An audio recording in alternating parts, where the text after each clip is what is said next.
The whole artificial intelligence workflow or marketplace is really starting to take off. I think the interesting part about it is it's more of a journey than it is an immediate gratification of a solution. It's sort of like a website, meaning that you're never quite finished with a website, but you have to get started. And this is a really exciting space in that the benefits that come to the citizens, to research, to defense, intelligence is really remarkable. In the intelligence, reconnaissance, and surveillance, you have an abundance of imagery. The drones and the manned and unmanned aircraft are flying, constantly surveilling a particular area of interest, and they use activity-based intelligence to track persons of interest. It becomes very challenging for the human to look at video for so long. And actually, when you start using AI to track pixels and change in conditions, the speed of resolution is remarkable. Obviously, in the Department of Defense and in the intelligence community, and actually in the research, time matters.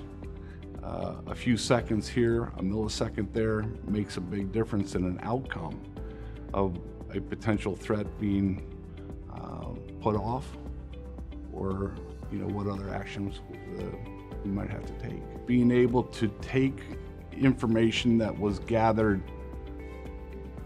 not just weeks ago, but over the course of time. You think about just in trying to evaluate a particular spot on the earth and see what has changed, what buildings may have gone up, come down, who's coming and going out of those buildings.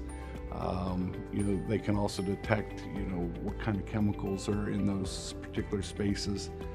But think about the value of being able to go back and look at 20 years worth of scans for cancer.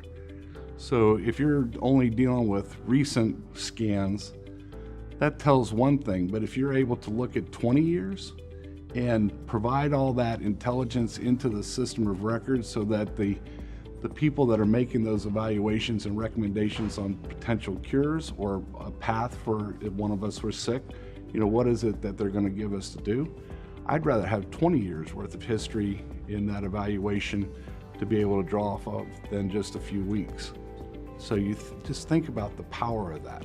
DoD certainly, they face the same challenges, that you have such a significant amount of data coming at the analyst all the time. So they'll do a first phase review, and then they'll take action on it, and then they'll do additional analysis, or they'll go do a reach back if they're looking at a particular area of operation for of interest, to go in and say, hey, what was the LiDAR data that we shot on this 5 years ago? What is our ingress and egress opportunities? How, what kind of equipment can we get in there? If you look at the whole public safety initiative around the United States, around the world, where you have a significant amount of cameras that are capturing, and you say, hey, I've got a missing child at a Nats game, and they're filming everybody coming through. So if you use that facial recognition and can find that lost child, that's significant. And you look at just crime prevention. So if you look at school systems, and if you had a facial of everybody that belonged in the school, and you have a camera running 24/7 and a bad actor comes through, that should alarm off that you have a potential threat. And just look at the number of incidences that have happened around the United States and around the world where it's the unknown actor. But if you dig deeper into our police and our intelligence, they have case files that they could at least do a phase 1 review that says, hey, this threat walked through our front door. And then starting to pull the different databases to say, all right, well, this is a potential threat. Hey, they also just bought a gun.